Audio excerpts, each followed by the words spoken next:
Basin. Today is Friday, October 28th. I'm Ivy. I'm Kobe. On today's show, we'll be talking about Halloween costumes, the perfect pumpkin, and the police in Brazil. So let's get the show started.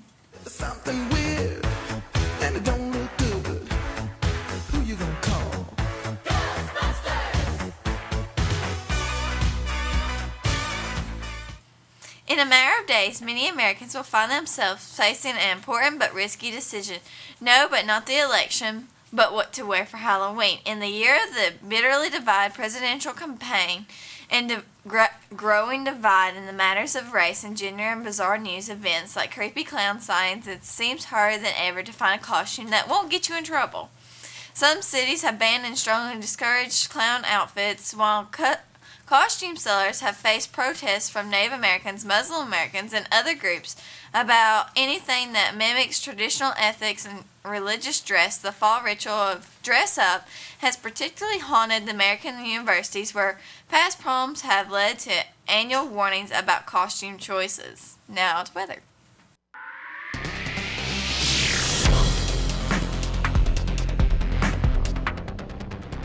Today's weather: sunny, highs in the mid 80s to upper 70s, light winds. Tonight, clear lows in the 40s to lower 50s, light winds.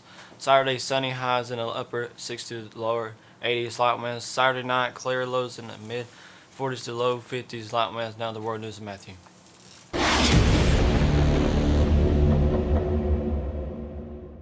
Police in the Brazilian city of Guarulhos say they have discovered a man who may have been kept captive by his family for at least 15 years. Police in the city, which is in the greater Sao Paulo area, were on a drug raid Sunday evening when they entered a family home in Air and discovered 36-year-old Armando Bezerra de Andrade in a filthy, stinking basement. Images of the room show a soiled mattress, padlocked windows, and no light source. The door had no handle on the side. His father, Armancio Bezerra de Andrade, said he kept his son in the basement because he was a drug user, and contradicted neighbors who said that the man had been there since he was 16. The police say they were investigating whether he had been locked up for 15 years, while neighbors claim he had been in prison in the family home for as long as 20 years. Old fact of the day: Abraham Lincoln's secretary was Mrs. Kennedy, and John F. Kennedy's secretary was Mrs. Lincoln. Both men were assassinated in office. That's all for World News. Now our PSA.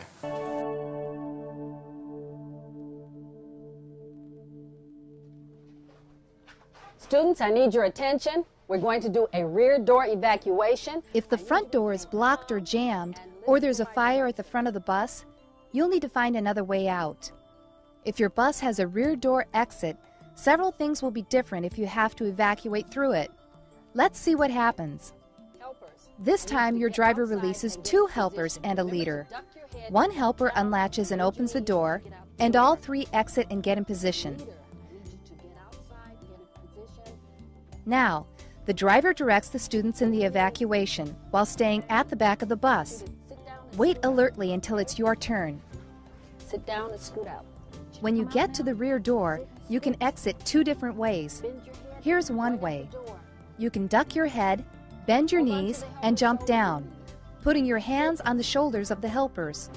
You can also sit and scoot.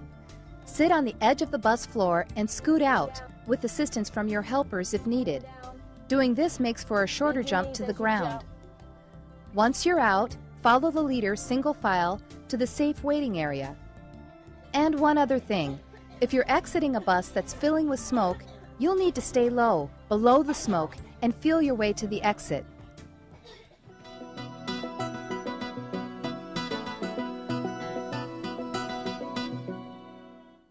Imagine heading for the rear door and, hey, where's the door? Well, some buses have the emergency door or doors on the side. If your bus does have 2 side doors, your driver will have you evacuate out the side away from traffic, usually the right side door. If you're a helper or a leader, you should be seated near the exit. Your driver will have you fold up the seat if necessary, open the door, and exit. The driver is now ready to release everyone, but in a different order. Let's look. Your driver will release those of you seated to the rear of the side door first, and then those of you seated toward the front of the bus. Watch for the driver's signal and either duck and jump or sit and scoot. the same as when exiting out a rear door exit. And once again, follow your leader single file to the safe waiting area. If the right door is blocked and your driver has you exit out the left side door, make sure you watch for traffic as you exit the bus. And follow the leader to safety.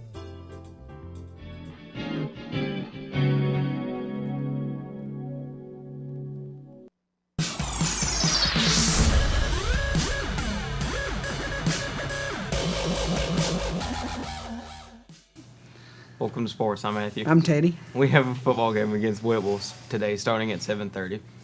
The Denver Broncos came away with a huge win on Monday night against the Houston Texans, but it wasn't all good for everyone on the team. Veteran pass rusher DeMarcus Ware returned home after the game to find his house burglarized. Fortunately, he has hidden cameras set up throughout his home, and they caught the culprits on tape. But that hasn't yet returned one of his most prized possessions, his Super Bowl 50 ring. According to the Denver Post, Ware's championship ring was among the valuables taken, though police haven't specified what else is missing. Nationals ace Max Scherzer made a terrifying discovery when he looked in the trash can on Wednesday. Scherzer tweeted, "Wife was cleaning up the house and threw away a dirty jersey. It was his second no-hitter jersey." And he said she will sleep on the couch. But Scherzer threw 2 no-hitters during the 2015 season, June 20th against the Pirates and October 3rd against the Mets. And it was the jersey from that gym against New York that nearly ended up in the landfill.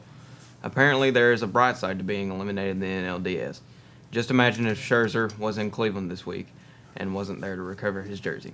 So Teddy, say you were a quarterback that just won the Super Bowl and your wife threw away the jersey. How mad would you be?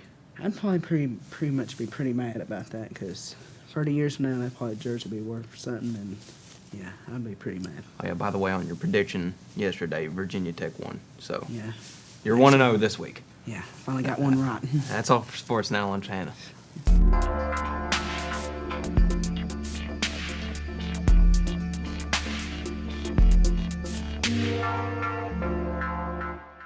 Today's lunch in line 1 is chicken fajita, fresh baby carrots, cherry tomatoes, pinto beans, fresh apples. Line 2 is hamburger trimmings, oven-baked fries, vegetarian beans, mixed fruit. Monday's breakfast in line 1 is cereal and toast. Monday's breakfast in line 2 is biscuit, sauce, and gravy. That's all for lunch and breakfast. Now to local news.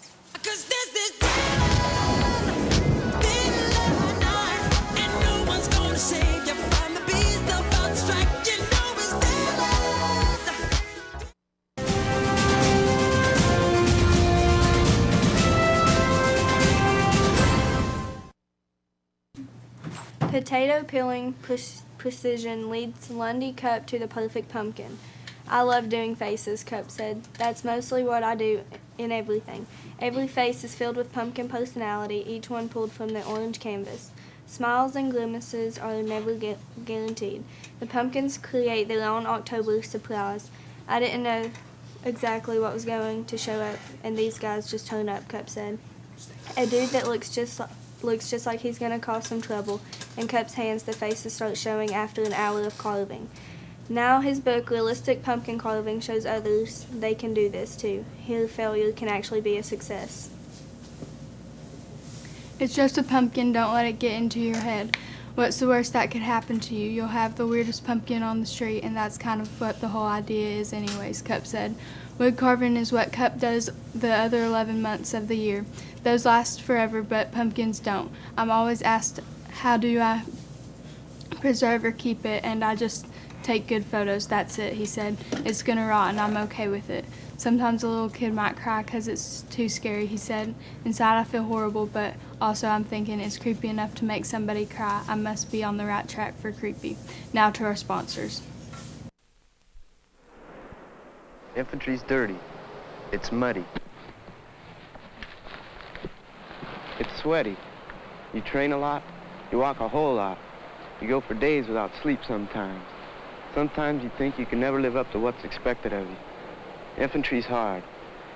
I can't speak for anybody else. That's exactly why I wanted it. For more information on opportunity.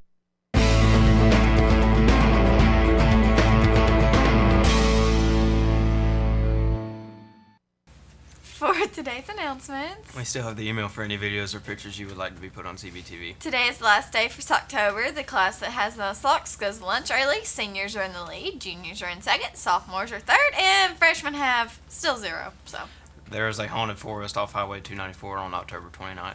Parent-teacher conference is November 3rd, 5 till 7. Staff Development Day is November the 8th. Happy birthday to no one. So, yeah. Alexa, tell me a joke. What do you get if you cross an elephant with a kangaroo? Big holes all over Australia. That's all we have for today's show. So let's see you Monday in CBTV News at 9.